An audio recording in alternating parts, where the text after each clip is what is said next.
Olá pessoal, então estamos começando aqui, pequeno atraso, 3 minutinhos mais ou menos, né, a nossa live, segunda live, né, a terceira na verdade, desse mês com o Chesterton, né, aguardando aparecer as primeiras pessoas aqui para conversar sobre a juventude de Chesterton, certo? Então sejam todos muito bem-vindos, né, nessa live, onde nós vamos conversar, na verdade, se alguém procura uma referência, talvez alguém esteja se perguntando, fazer uma referência bibliográfica, pode acompanhar com qualidade essa história, né? A história da vida de Chesterton, né? Especialmente no livro do Aeon Care, né? Mas talvez nem todos tenham acesso, ele só tem em espanhol ou inglês. Também tem o belo livro Sabedoria e Inocência, né? Do Joseph Pearce também, certo? Então é isso. Eu decidi fazer, na verdade, esse nosso conteúdo sobre a juventude de Chesterton em duas partes, tá? Que é para que nós conversemos com mais tranquilidade sobre esse momento que é muito importante, né, na formação da vida de qualquer pessoa, né, e sobretudo um homem de tanto relevo como Chesterton, que é esse período, vamos chamar assim, da adolescência. Eu só quero retificar uma coisa, eu comentei com vocês que até os 12 anos, certo, o Chesterton não havia, né, tido nenhum tipo de educação formal, já tinha recebido toda a educação em casa. E, na verdade não, a partir dos 8 anos ele foi para Cole Court, certo? Que era uma escola ali das proximidades da casa dele, certo? Indo 12 anos depois, com 12 anos para a St. Paul's School, certo? Que era uma public school inglesa, tá? Naturalmente, né? Estamos falando no contexto inglês, tá? Essa public school, para quem não sabe, não é escola pública, né? No sentido que eu e você conhecemos. Eu ouço falar em public school e a primeira coisa que eu vou entender é que eu estou falando de escola pública, como no nosso caso aqui. No contexto inglês, quando eu estou falando de escola pública com o sentido que nós damos para essa expressão, nós estamos falando em state school, tá? No caso, public school são, ao contrário do nosso conceito de escola pública, as escolas mais renomadas e, via de regra, as mais dispendiosas, as mais caras da Inglaterra, certo? Para ter uma ideia, Príncipe William e Príncipe Harry, ou seja, o futuro rei da Inglaterra, né, e o seu irmão, estudaram numa public school bastante tradicional nas proximidades de Londres, mais propriamente em Windsor, né, que é a Eton, né, ou College of Our Lady of Eton, né, Colégio de Nossa Senhora de Eton, certo? Um colégio fundado, se eu não me engano, pelo rei Eduardo IV, tá? Mais ou menos em conjunto com a King's School em Cambridge, certo? Então, esse é o panorama da escola onde o Chesterton vai receber a sua educação formal. E aí nós temos alguns dados meio curiosos, né? Eu não sei o que vocês esperavam do Chesterton estudante adolescente, certo? Porque a gente olha esse cara tão capaz, né? A gente percebe essa figura, né? É capaz de escrever um livro enquanto dita outro, de lembrar, né? De escrever alguns dos livros que marcaram a vida de tantos nós, livros que chacoalham a nossa inteligência, né? A partir, certo, de um golpe, né? De consciência, né? Do fluxo. Esse homem começa a ditar esse livro e vai do começo até o final praticamente isso. Um homem capaz de passar entabulando 13 a 14 horas de conversa com o próprio irmão, né, sempre naquele nível alto, aquele nível elevado. Então nós temos essa figura, ou seja, né, hoje, quem não está acompanhando a Semana Teológica da Unicatólica de Quixadá, está acontecendo, amanhã vai ser a minha palestra, né, até a gente vai lá, né, com a cara e com a coragem, claro, com estudo também, né, a gente muito boa passou palestrando por lá, e agora o professor Randall, né, da UNB, eu acho, certo? Falou hoje sobre Chesterton e disse isso, né? Um homem genial. De fato é um homem genial.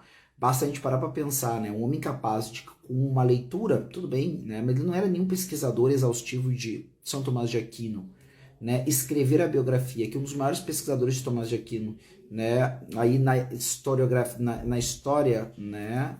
Do tomismo e assim por diante, ter dito que ele queria ter escrito a biografia que Chesterton escreveu, é um negócio de louco, certo? É um homem com uma capacidade de penetração de conhecimento incrível, um homem genial, tá?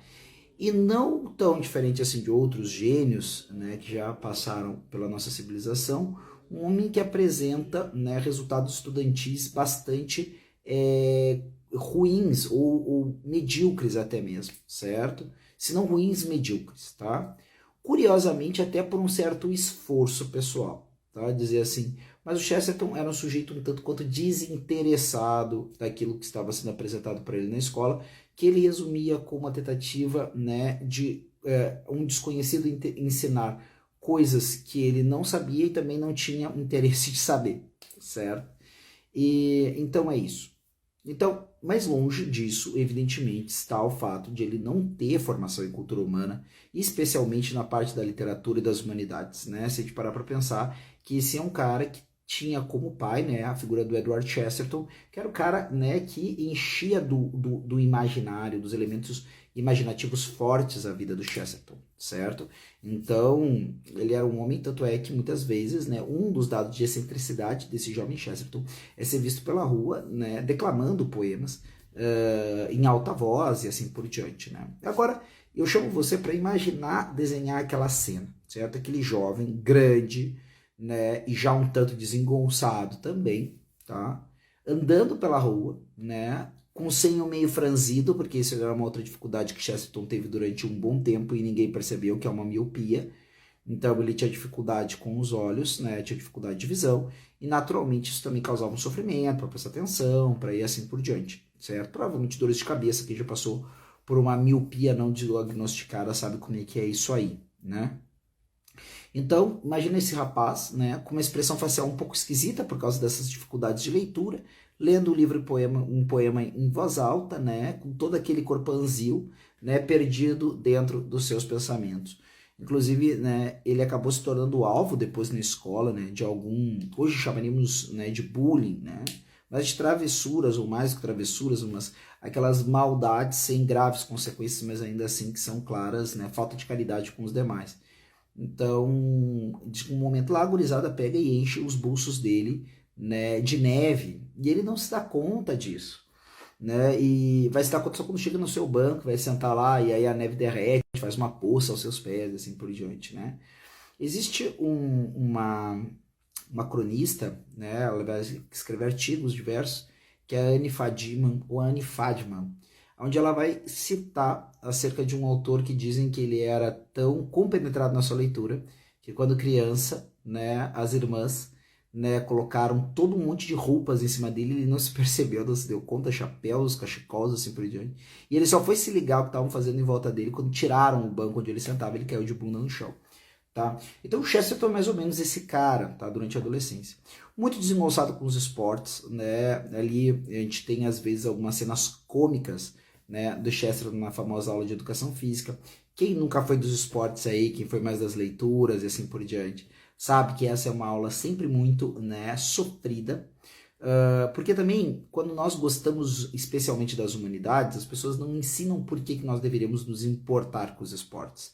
E tem sim uma pegada muito cultural, muito civilizacional na questão do trato que nós temos com os esportes. Mas como na verdade a maioria das pessoas não tem essa formação para nos dar, a gente só vê ali uma série de esforço inútil, né, sofrimento, desgaste e assim por diante, né.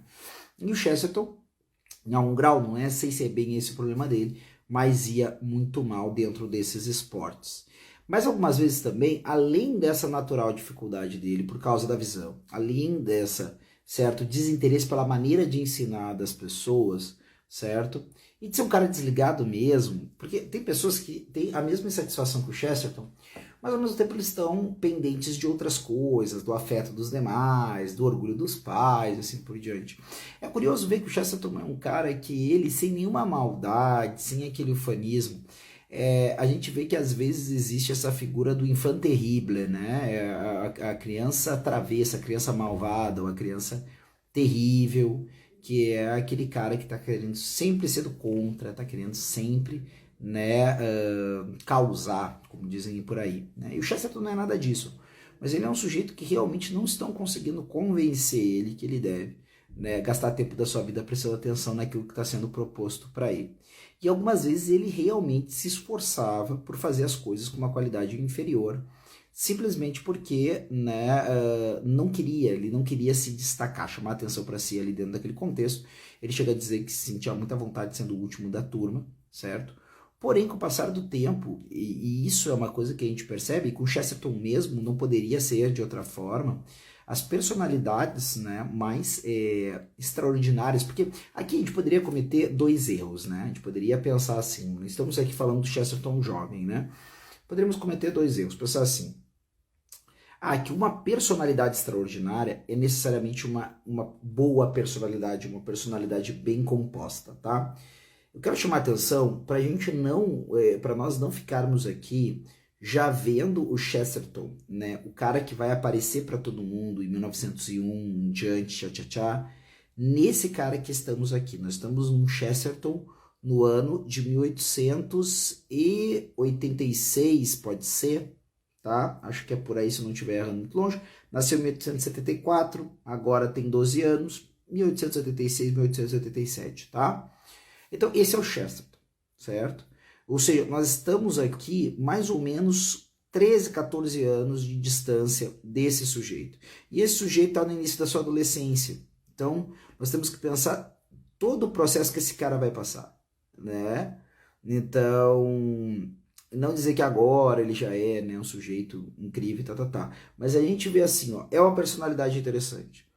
Se tornar essa personalidade bem composta que nós conhecemos depois com o passar do tempo, inclusive alguns aventam até que seja alguém canonizável, Chesterton, tá? E eu não entro, né, que eu não entro nesse pormenor, se é ou não é, e assim por diante, tá? Ele ainda não é essa personalidade, mas é evidente que nós temos aqui uma personalidade extraordinária já. Quem olha para esse rapaz, e é interessante que essas pessoas, como Chesterton foi, ele acaba sendo um divisor de águas, tá? Um cara que compreende um gênio de um jovem desse é ele mesmo um cara extraordinário. E todos os outros que não conseguem entender, pode ser que não sejam caras não extraordinários, pode ser que uma pessoa muito boa não compreenda a outra pessoa muito boa, tá? Exemplo simples é que a gente sabe que já houve altercações, por exemplo, entre dois autores da igreja, São Jerônimo e Santo Agostinho, tá? E aqui ninguém vai querer tirar o lustro do sujeito, né, que praticamente deu a Bíblia ao Ocidente, certo? Não, mas depois as traduções do grego... meus queridos, mas vamos combinar, a cristandade medieval está fincada, e a cristandade ocidental, por consequência, está fincada, está cravada, né, num marco chamado Vulgata Latina, né, traduzido em grande parte por São Jerônimo e continuado por pessoas que foram formadas por ele, certo? Então, o que a gente vai dizer? Né? Diante do outro lado, um lado, o cara que deu a Bíblia ao Ocidente. Por outro lado, o cara, né, e de alguma forma ajudou a compor até o cânon da Bíblia, né? Por outro lado, eu tenho o maior luminar da patrística, ou seja, o período onde se forma, se consolida as bases do que depois nós chamaremos de teologia cristã, o maior de todos os caras. E esses dois caras tiveram suas diferenças, certo? Mas, tirando essas exceções, e são exceções que só confirmam a regra, via de regra, os corações apequenados, os corações pequenos, não vão saber reconhecer um coração grande, né? Essa grandeza que sempre escapa, né, das caixinhas, isso também é uma coisa muito bacana que hoje eu ouvi, né, na Semana Teológica, não dá para encaixar o Chesterton. E não é só que eu tenho ouvido lá, isso é uma coisa que a gente fala em vários momentos, né? O pessoal na própria Sociedade Chesterton Brasil, volta e meia comentando, né, com a pessoa responsável por lidar, por gerenciar, né, os processos de produção dos livros, né, venda, envia, essas coisas todas. E a pessoa dizia assim para mim, Rodrigo, não tem como colocar Chesterton numa caixinha. Estávamos vendo uma resenha outro dia, eu acho que Chesterton é isso. Cara, é isso também e não é, porque Chesterton não é só isso, tá? Então essas figuras, elas vão causar perplexidade, não adianta, né? Uma figura grande sempre vai causar uma perplexidade, ela sempre vai ser maior que os homens do seu tempo, né? Que as figuras do seu tempo, certo? Então, não tem muito o que fazer. E é natural que aquele guri que foi criado de uma maneira distinta, que tem, né, Júlio, boa noite, que tem um jeito distinto de ser e assim por diante, né, é evidente que vai se destacar naquele meio. Né? A criação do Chesterton foi distinta, a alma do Chesterton é uma coisa distinta também. Aquela junção da providência. Né? Você tem o cara que tem da providência as circunstâncias necessárias para desenvolver aquela alma que a providência lhe deu. Tá? Então, é esse o fato. Eu vou partir dessa premissa, você pode fazer sua leitura, faça a leitura que você quiser, certo? E, passado esse momento de estranhamento, passado esse momento de ver, né, aquele rapagão esquisito, desengonçado, que andava por aí, né, com a cara metida nos livros, né, com uma cara meio estranha por causa da sua miopia, né, não diagnosticada, que se passava por aí recitando poemas em voz alta. Com o passar do tempo, né, as pessoas se acostumam e desse costume, né, acaba surgindo uma familiaridade, né, e daí vão surgindo as primeiras amizades do Chesterton, certo? Aonde ele vai formar ali, né, praticamente um pequeno clube, né? Pequeno no começo, ele mais um colega, né, que se torna um amigo, que é o Bentley, certo? E depois uma série de outras pessoas vão se agregando a isso, em torno de diversos interesses que depois vão ser o pão de cada dia do Chesterton, vamos chamar assim, as questões de arte, as questões de cultura, as questões de religião e assim por diante, certo?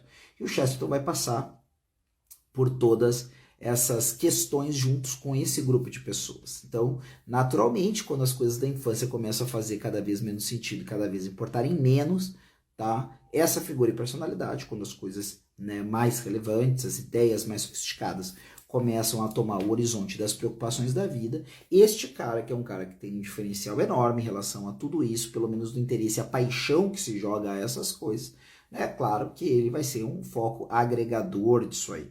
E a gente vai acompanhar, depois na próxima live a gente vai falar um pouquinho como é que é essa terceira etapa da formação, né, escolar ou acadêmica do Chesterton, onde vai ser uma personalidade que, de maneira, né, inegável, a gente já vai ver aquilo que a gente vai ver durante toda a trajetória do Chesterton.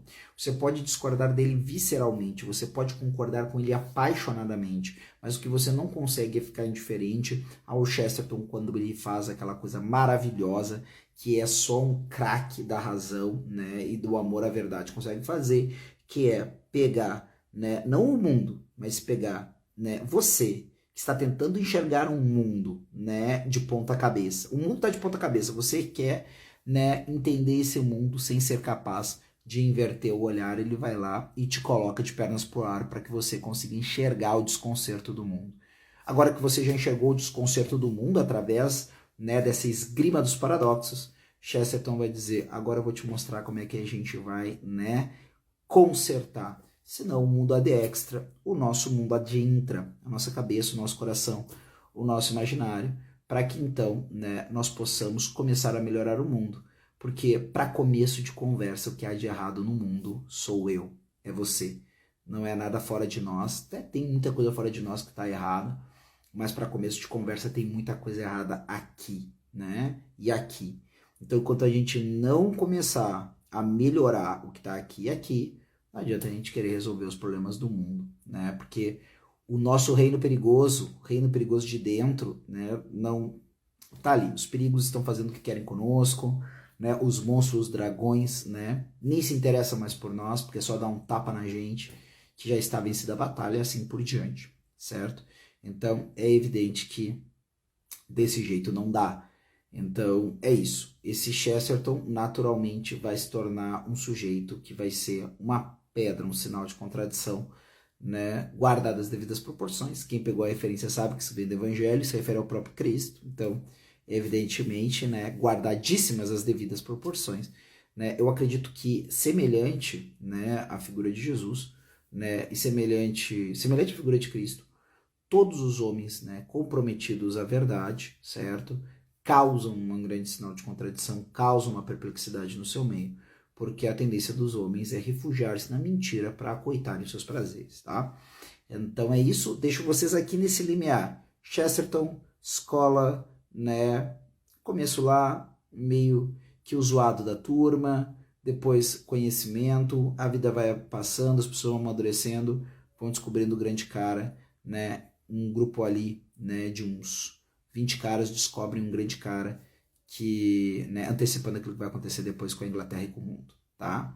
E depois a gente vai ver como é que essa história se segue agora sexta-feira, né? Não deixe de ver, certo? Se você gostou desse conteúdo, né, curte, fala pro pessoal que tá rolando essas lives, sexta-feira que vem nós retornamos aí, né, com uma nova etapa da vida de Chesterton nesse mês de Chesterton. Lembrando a todos vocês que nós estamos com promoção na Livraria da Sociedade Chesterton Brasil. Não perca a oportunidade. Você quer começar o Padre Brown? Tá lá, box em promoção. Você quer ler O Homem que Era Quinta-feira? Promoçãozinha. Você quer, né, ler Taberna Ambulante? Também tem promoção. Então, não perca essa oportunidade. Agradeço a todos que estiveram aqui comigo. Estou com 9 pessoas nos assistindo nesse momento. Várias outras passaram por aqui, certo? E até a próxima. Uma boa noite. Tchau, tchau.